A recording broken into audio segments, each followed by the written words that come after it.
Olá, vamos direto ao ponto. Qual é a diferença real entre um motorista que, sabe, assume o risco de bater e um outro que só confia demais, que nada vai dar errado?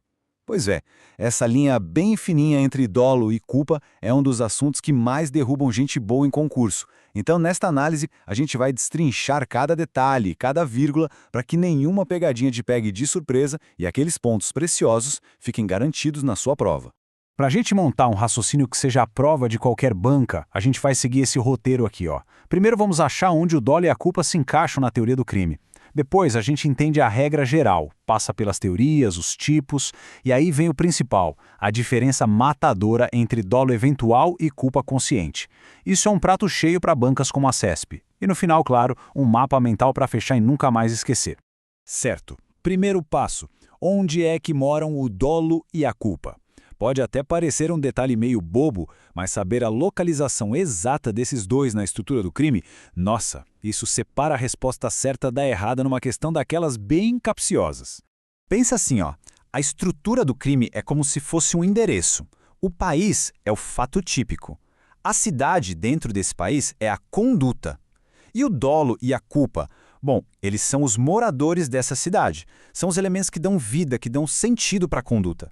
Pela teoria finalista, que é a que a gente usa aqui no Brasil, a localização é essa. Então guarda isso. Dolo e culpa estão dentro da conduta, que por sua vez está dentro do fato típico. Esse é o mapa do tesouro para a prova. Ok, já sabemos onde eles estão. Agora, qual dos dois manda no pedaço? Quem é o rei no direito penal?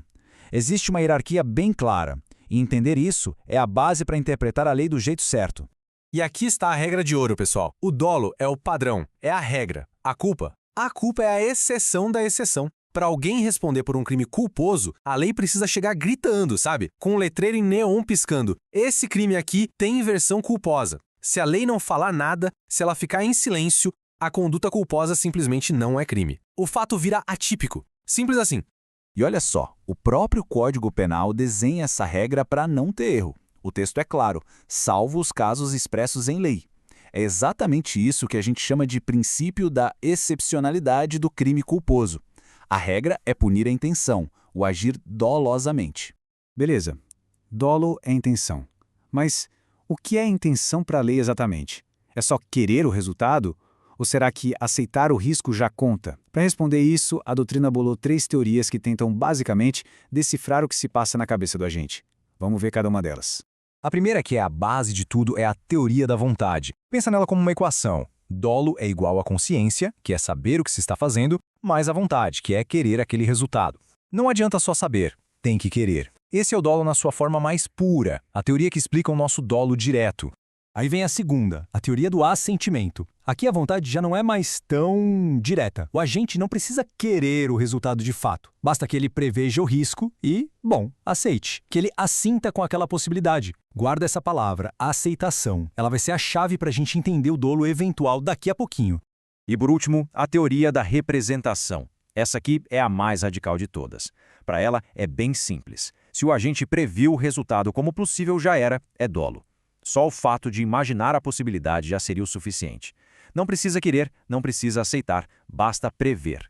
Agora, ó, atenção total aqui. Essa teoria não é adotada no Brasil. E por quê? Porque se a simples previsão do resultado já fosse dolo, a gente simplesmente apagaria a fronteira com a culpa consciente, concorda? Na culpa consciente, o agente também prevê o resultado. Se essa teoria valesse, quase toda a culpa consciente viraria dolo, e a punição seria totalmente desproporcional. Por isso, ó, ela está fora do nosso sistema. Com a base teórica na mão, vamos para a prática. Como é que essas teorias aparecem no dia a dia do direito penal? Vamos agora dissecar as diferentes caras, as diferentes espécies que o dolo pode ter. Imagina o dolo como uma árvore que tem 2 galhos bem grandes. O primeiro é o dolo direto. O agente mira no alvo e, pá, acerta. O resultado é o objetivo principal dele. O segundo galho é o dolo indireto. Aqui o agente não mira exatamente no alvo, mas ele sabe que pode acertar o algo ali perto e meio que não se importa. Agora a gente vai explorar o que nasce em cada um desses galhos. Começando pelo mais fácil, o mais óbvio, dolo direto de primeiro grau. Esse é o dolo de manual, sabe? O agente quer matar e atira para matar. A vontade dele é uma linha reta, sem desvios até o resultado. Zero mistério aqui. Agora, o dolo de segundo grau, também chamado de dolo de consequências necessárias. Aqui o negócio começa a ficar um pouquinho mais sofisticado. O agente tem um alvo principal, certo? Mas para acertar esse alvo, ele sabe que, inevitavelmente, vai causar outros resultados. Ele não deseja esses efeitos colaterais, mas ele sabe que eles são parte do pacote e segue em frente mesmo assim. O exemplo clássico é o da bomba no avião para matar uma pessoa. A morte dos outros passageiros é consequência necessária e o agente responde por ela com dolo direto de segundo grau. E chegamos nele, o queridinho das bancas, o dolo eventual.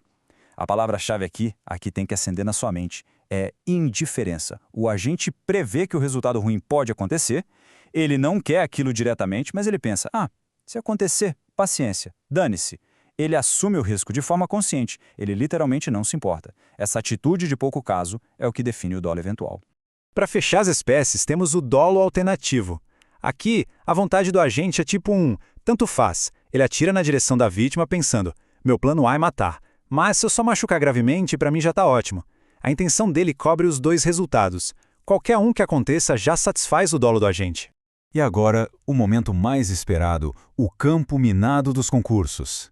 Se essa diferença entre dolo eventual e culpa consciente for bem compreendida, nossa, já é um passo gigante à frente da concorrência.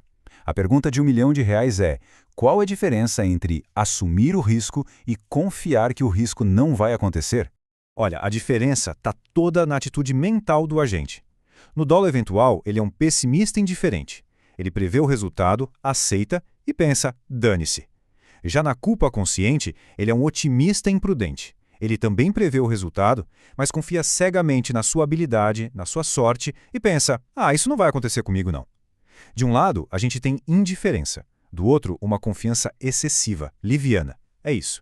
Para a gente fechar com chave de ouro, vamos organizar tudo isso que a gente viu num mapa mental. Pensa nisso como a ferramenta final de revisão, aquele resumo para dar uma olhada minutos antes da prova e deixar todos os conceitos fresquinhos na memória. Prepara para tirar um print da tela. Tá aí, olha só como a frase-chave resume a alma de cada tipo de dolo. No direto de segundo grau, o agente sabe da consequência. No eventual, ele não se importa. No alternativo, ele fica satisfeito com qualquer um dos resultados. Essas pequenas frases são verdadeiras chaves mentais, sabe? Para destravar a resposta certa na hora da prova sem nem pensar duas vezes.